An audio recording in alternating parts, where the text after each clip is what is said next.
No vídeo de agora, a gente vai contar que o Flamengo acertou a saída de um lateral esquerdo para o mundo árabe. Já já a gente vai contar quem é. Também vamos falar sobre a estratégia do Flamengo para convencer a Lazio a vender o Tati Castellanos, jogador argentino de 26 anos, que o Flamengo está tentando a contratação, negociação avançada, porque já tem o ok do jogador, agora negocia com a Lazio.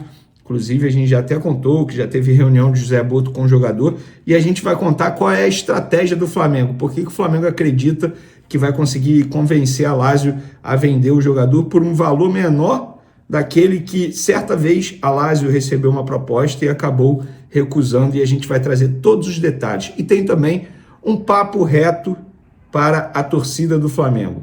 Eu venho acompanhando as redes sociais aí e eu vou dar minha opinião em relação a um tema que está tomando conta da torcida rubro-negra nas redes sociais. Mas antes, gostaria que você hypasse o vídeo aqui no YouTube. É hypar, né? Hypar, tô me sentindo, rapaz, um blogueiro. Hypa o vídeo aí, dê o like no vídeo também, ativa a notificação, compartilha o vídeo com os amigos, com as amigas. Vamos lá. O Flamengo, informação trazida primeiramente pelo Flazoeiro, o Flamengo acertou a saída do lateral esquerdo Zé Wellington para o Al Dafra, dos Emirados Árabes. O Flamengo cedeu 100% ao clube dos Emirados, mas ficou acordado de que, caso ele seja vendido daqui a, no máximo 2 anos, no período de 2 anos, o Flamengo terá direito a 20% do valor cedido. Lembrando que o Zé Wellington tinha contrato com o Flamengo até o fim desse ano, não ia ser utilizado, ele não pode mais jogar no Sub-20, ele vinha treinando inclusive em horários alternativos, e o Fla chegou a receber proposta do Ignatia, no qual o Clube Carioca ficaria com 30%, mas na ocasião o negócio estava muito próximo de acertar. Na ocasião o jogador acabou recusando. Agora o Al Dafra apresentou essa proposta, o Flamengo liberou, o jogador gostou, então ele vai seguir o caminho dele lá nos Emirados Árabes. Que esse jogador, o Zé Wellington, seja feliz na sua carreira, na sua continuidade na carreira. Vamos falar agora, galera, de Tati Castellanos. A gente vai contar aqui, a gente já falou para vocês que o Flamengo tem uma conta, na verdade, acha que isso pode ajudar na negociação com a Lazio, a questão financeira da Lazio. E é uma questão extremamente complicada, porque eles sofreram transfer ban, já falei isso aqui para vocês, eles não podem fazer contratação, eles não podem contratar nem jogadores livres no mercado. Isso é importante. E é importante porque eles precisam de dinheiro para pagar a conta. Embora a Lazio seja um clube extremamente difícil.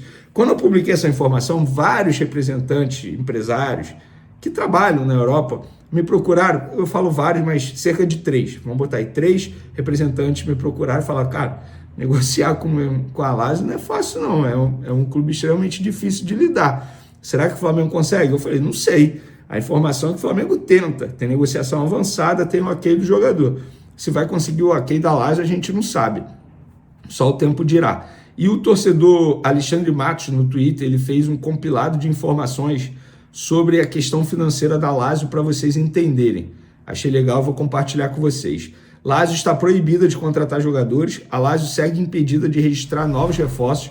A sanção foi aplicada pelo Covisoc, órgão que fiscaliza as finanças dos clubes italianos, após o clube não cumprir 3 indicadores financeiros exigidos: índice de liquidez abaixo do mínimo, relação dívida-patrimônio fora do padrão, gastos com pessoal acima do limite permitido. Com isso, a Lazio está proibida de registrar qualquer jogador até pelo menos 1º de setembro de 2025. Até lá, o clube não poderá inscrever reforços, mesmo que feche acordos com atletas ou outros clubes. O que a Lazio pode fazer durante o embargo? Apesar da punição, a Lazio está autorizada a vender jogadores. Isso significa que o clube pode negociar saídas, inclusive atletas do elenco atual, como o atacante Tati Castellanos, que está na mira do Flamengo. A venda de jogadores, além de permitida, é uma das principais alternativas que o clube tem para tentar reequilibrar suas finanças e reverter a punição imposta. Caso consiga melhorar seus indicadores, o clube pode ser liberado a registrar novos jogadores ainda nessa janela. Por que Tati Castellanos pode ser vendido ao Flamengo? A venda de ativos com Tati Castellanos ajudaria o clube a cumprir as metas financeiras e tentar suspender o embargo até o fim da janela. Neste cenário, se o Flamengo apresentar uma proposta considerada vantajosa, a Lazio pode aceitar a negociação como parte do esforço para resolver sua situação financeira. Então, esse compilado de informações aqui ajuda vocês a entenderem o atual cenário. O Flamengo já se reuniu várias vezes com os representantes do atleta e com o jogador. Tem o ok do jogador, o desejo do jogador. Os empresários autorizaram, gostaram da proposta do Flamengo. O jogador assinaria contrato longo com o Flamengo até 2029. Atualmente ele tem 26 anos, ou seja, teoricamente, um contrato até 31 anos que ele teria com o Flamengo.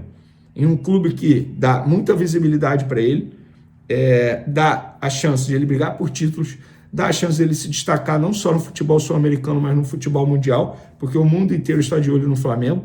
Então o jogador já topou. Agora é com a Lazio. E o Flamengo conta com essa estratégia da parte financeira péssima da Lazio, é assim que a gente pode definir, para tentar convencê-los a vender o Tati Castellanos. Mas, Vene, a imprensa italiana disse que a Lazio não quer. Amigo, o Flamengo também não quer vender o Wesley. E todo mundo sabe que isso pode acontecer a qualquer momento. O Flamengo também não gostaria de vender Gerson. Gente, não tem jeito. O Tati Castellanos é o principal atacante deles. Beleza. Só que a situação financeira? Então, assim, ainda tem a vontade do jogador, tá? Ainda tem isso. Porque o Flamengo sabe que, com a vontade do jogador, pode, entre aspas, dar uma forçada na barra lá na diretoria italiana. Então, é esperar. É esperar. Eu acho que o Flamengo mira, assim, de uma maneira muito boa o mercado. A gente está falando de um baita atacante. Quem não conhece o Tati Castellanos, bota aí, ó, depois de assistir aqui esse vídeo, bota aí no YouTube. Tati Castellanos contra o Real Madrid. Cara, ele deitou contra o Real Madrid, jogando pelo Girona. Deitou. É muito bom atacante. O Flamengo está indo bem, está mirando bem. Se vai conseguir ou não a contratação é uma outra história. Inclusive, já vou entrar aqui no próximo tema, que é o papo reto para a torcida do Flamengo. Nas redes sociais, eu estou vendo, cara, assim, a torcida por contratação está ansiosa, está ávida para ver uma contratação e vive reclamando. Quando o Flamengo vai atrás de um jogador desconhecido, que era o caso do Mickey Johnston, reclama. O Flamengo vai atrás do Tati Castellanos, que é um jogador conhecido, todo mundo conhece, um jogador que teve sucesso na Europa, está tendo sucesso na Europa, reclama. Como que vai atrás desse jogador difícil contratar? Se vai atrás de um jogador desconhecido, reclama. Se vai atrás de um jogador conhecido que é difícil de contratar, reclama. Tudo reclama. Eu entendo que a expectativa ficou muito alta quando 54 dias atrás, no jogo contra o Botafogo da Paraíba, José Boto disse em uma entrevista na beira do gramado que as contratações estavam perto de serem feitas. De lá para cá, nenhuma contratação, o Flamengo só perdeu. Eu entendo. A questão é só reclamar. O Flamengo vai atrás de um jogador desconhecido? Beleza, reclama. Meu Deus, jogador desconhecido, ninguém conhece, como que vai pagar isso? Aí vai atrás de um jogador conhecido, Tati Castellanos, tá reclamando. Meu Deus, gente, vocês precisam decidir. Ou gosta de um jogador conhecido, que deu certo na Europa, ou gosta de um jogador desconhecido. Como assim? Vai pagar 25 milhões de euros num jogador desse? Gente, o mercado está inflacionado. O mercado está inflacionado. O John Arias, com 28 anos, o Wolverhampton está tentando a contratação por 20 milhões de euros, gente. Para vocês terem uma noção. O Wesley, o Flamengo está pedindo 30 milhões de euros no lateral direito. Só para vocês entenderem, não é uma crítica ao lateral direito, mas o mercado paga mais para jogadores atacantes. Isso é a lei do mercado no futebol, não é o Vene Casagrande que está dizendo. Então, cara, que onda é essa de só reclamar, gente? Ah, porque o Internacional, que é adversário do Flamengo na Libertadores, já contratou 2. E mesmo assim o elenco do Flamengo é melhor. Eles precisam contratar. Na verdade, eles nem deveriam contratar, porque eles estão devendo, né? Como é que você deve contrata? É que nem você aí do outro lado. Se você deve a alguém, viaja, compra um carro, você tá errado, pô. Mas enfim. E mesmo assim, o elenco do Flamengo continua a ser melhor do Internacional. Eu entendo a necessidade de reforço. Eu entendo. Mas não pode gastar alto por pressa e para agradar a torcida de contratação em rede social. Não pode. Eu falo aqui, cobro convicção, que não está sendo forte da diretoria, já são 3 operações que o Flamengo volta atrás depois de repercussão negativa. Mas se tem convicção, Carrascal está demorando um tempão, pelo menos está mostrando convicção. e agora está indo atrás de um baita atacante que é o Tati Castellanos, e eu espero que consiga. Saber de você o que você enxergou de positivo, aí pode ser em relação ao desempenho coletivo e individual também.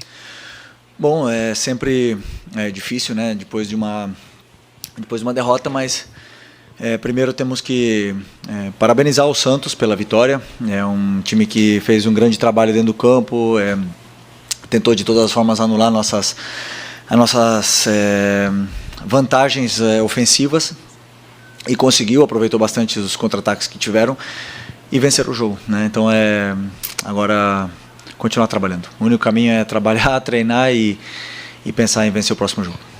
Felipe, boa noite. Aqui Bianca Molina, TNT Esportes. Em boa parte do jogo, para não dizer em todo, o Flamengo ele dominou, ele controlou, teve as ações, muito mais posse de bola, mas mais uma vez esbarrou naquele pequeno detalhe do último terço, a dificuldade de construir e finalizar todas as jogadas. Queria saber qual é a tua leitura, por que o time tem encontrado esse tipo de dificuldade, ainda mais contra um Santos, que apesar de ter construído a vitória, hoje tinha uma estratégia que era praticamente deixar a bola de fato com vocês e jogar pelo contra-ataque. Obrigada. Bom, eu acredito que primeiro eles tentaram pressionar. A gente viu no começo do jogo, eles saíram jogando uma também, a gente tentou pressionar, eles conseguiram sair jogando e depois eles tentaram e a gente conseguiu sair muito bem dessa primeira pressão deles e acabamos dominando e defendendo com a bola, né? Tendo a posse, tendo o domínio, e eu concordo contigo onde você fala que no terço final, na área do Santos, eu acho que é onde faltou um pouco mais de agressividade para a gente finalizar as jogadas, um pouco mais de coragem para arriscar mais cruzamentos, para chutar de fora da área ou até mesmo 1 contra 1, num time que estava tão bem defensivamente, né? Um time que está muito bem trabalhado pelo Kleber.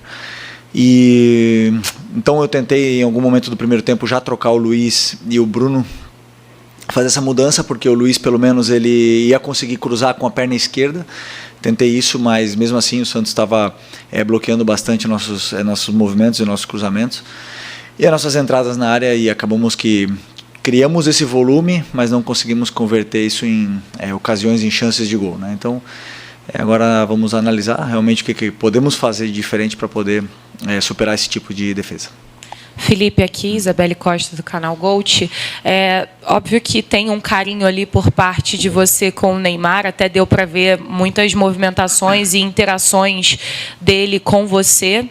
Até teve uma hora no gol, não sei, acho que até o momento para você confirmar que depois do gol ele comemora, olha para você e fala, eu falei. Teve alguma coisa nesse sentido de ter provocação entre vocês? E queria saber também se teve alguma estratégia para poder pensada em cima do Neymar, né? Porque a gente sabe que é um jogador letal e que pode acabar com o jogo como fez.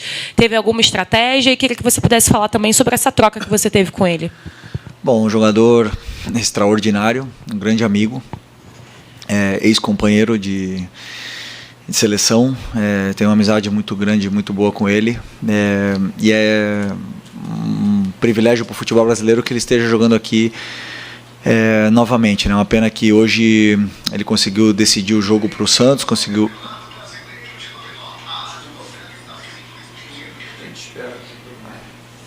Ok.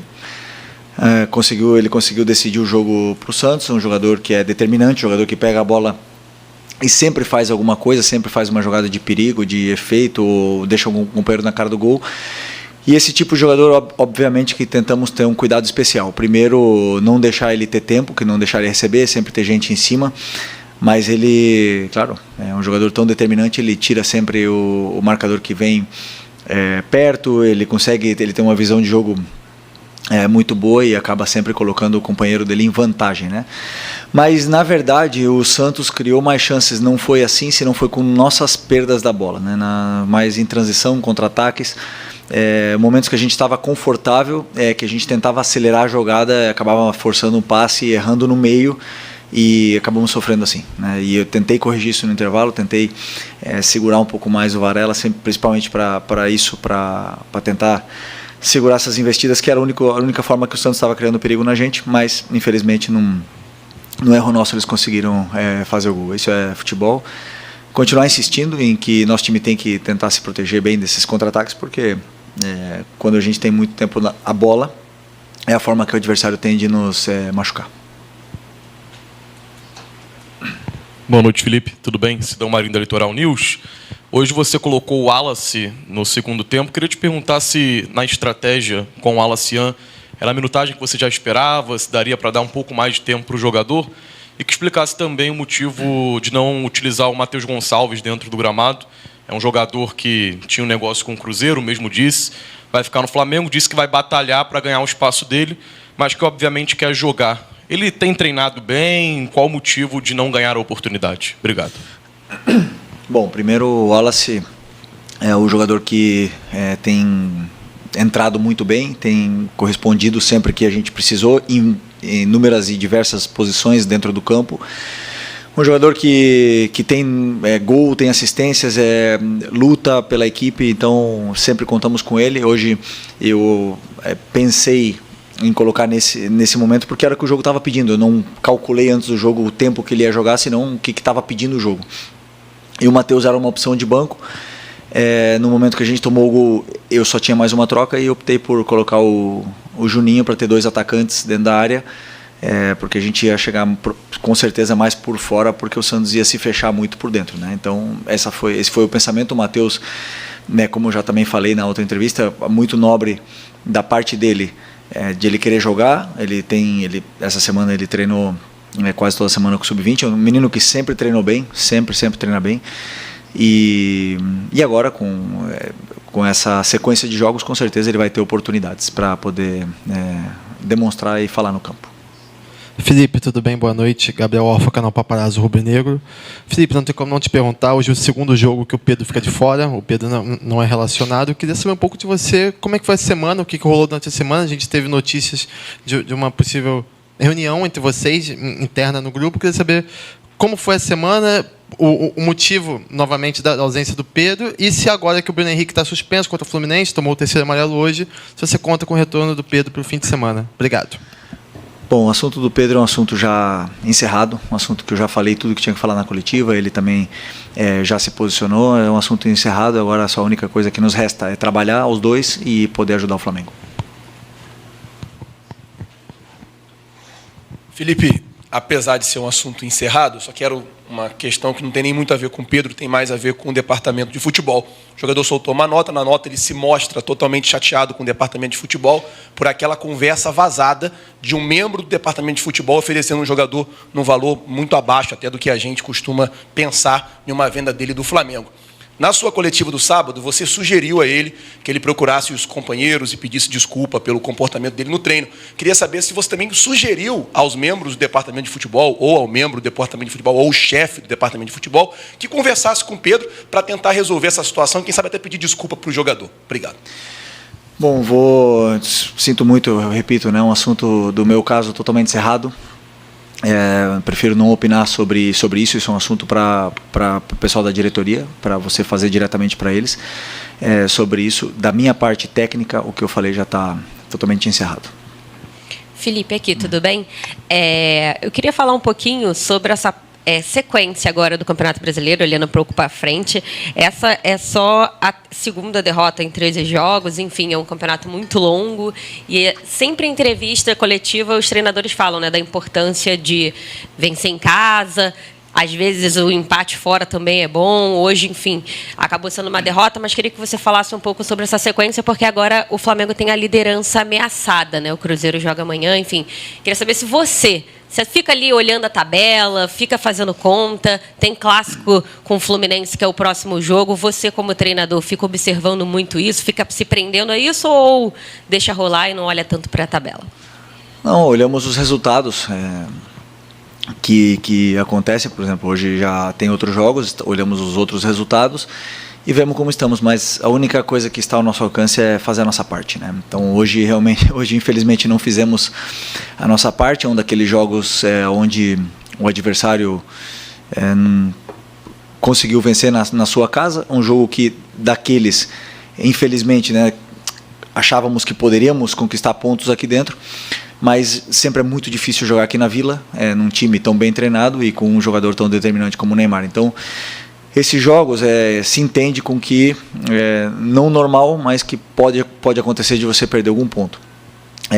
Mas o campeonato é muito longo, como você falou, nós temos que rapidamente reerguer e levantar o ânimo, que temos um clássico domingo, um adversário que também vem muito motivado, né, do grande mundial que fez, e nunca é fácil jogar contra o Fluminense.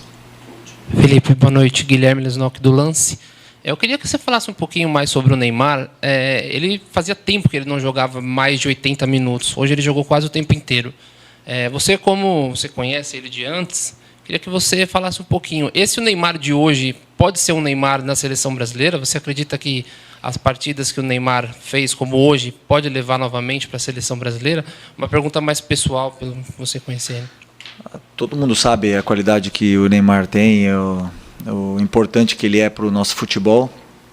E hoje eu vi o Neymar fisicamente num nível de Série A. A gente via nos duelos, via nas recomposições, até mesmo ele defendendo e pressionando os nossos zagueiros, coisa que não vinha fazendo antes dessa pausa, né? É claro, normal depois de tanto tempo parado. Acredito que uma lesão tão grave, tão séria como a que ele teve, sempre como é que fala? Irá requerer cuidados sobre essa parte muscular e também do joelho dele, mas é um jogador que, quando está bem, ele faz a diferença. Rapaz, vou te falar, perder pro Santos já seria duro, mas perder com o gol do Neymar, vestindo outra camisa que não é a do Mengão, é de acabar com o coração do torcedor rubro-negro. A gente olha pro time e vê que falta sangue nos olhos, falta aquela gana de buscar o gol, de matar o jogo, sabe? O próprio Felipe Luiz admitiu, faltou coragem para arriscar. E se o técnico tá dizendo isso, imagina o que o torcedor tá sentindo. A gente não quer saber de posse de bola bonitinha, de domínio sem objetividade. A gente quer bola na rede, quer vitória, quer manter essa liderança com autoridade. E tem mais, tá na hora desse elenco entender que cada jogo vale como uma final. Ainda mais quando o Cruzeiro tá ali, no nosso cangote, só esperando a gente vacilar para tomar a ponta da tabela. O que me irrita é saber que o elenco tem qualidade, mas na hora H falta aquele espírito de decisão. Pô, é Flamengo. Tem que respeitar a camisa pesada que carrega. Domingo já tem Fla-Flu, clássico no Maracanã, e eu quero ver esse time entrar com outra postura. Se não mostrar raça, a torcida vai cobrar, e com razão. Não adianta ser líder e achar que tá tudo garantido. E sobre o Pedro, vou falar o que? O próprio Felipe disse que o assunto tá encerrado, mas pra gente, torcedor, nunca tá. O cara era pra ser solução e virou problema. E o pior, no momento em que o time precisa de um camisa 9 decisivo, o cara tá de birra, de corpo mole? Assim não dá. Ou resolve, ou pede pra sair. A nação não tem paciência pra jogador que não honra o manto. Se o cara não quer jogar, bota a base, bota o garoto com fome de bola. O Flamengo é maior que qualquer jogador, maior que qualquer vaidade. Agora é virar a página. Perder pro Santos do Neymar dói, mas perder o clássico pro Fluminense seria imperdoável. Quero ver o time com raça, com vontade, com aquele espírito que fez o Flamengo ser temido no Brasil e na América. Não quero ver jogador trocando passes para trás, quero ver bola no pé do Arrascaeta, bola longa no Bruno Henrique, pressão lá na frente. Se não for assim, vai ter vaia, vai ter pressão, porque o torcedor não aceita menos que entrega máxima. Vamos acordar, Flamengo. Porque a liderança é nossa, mas se vacilar, vai escorregar.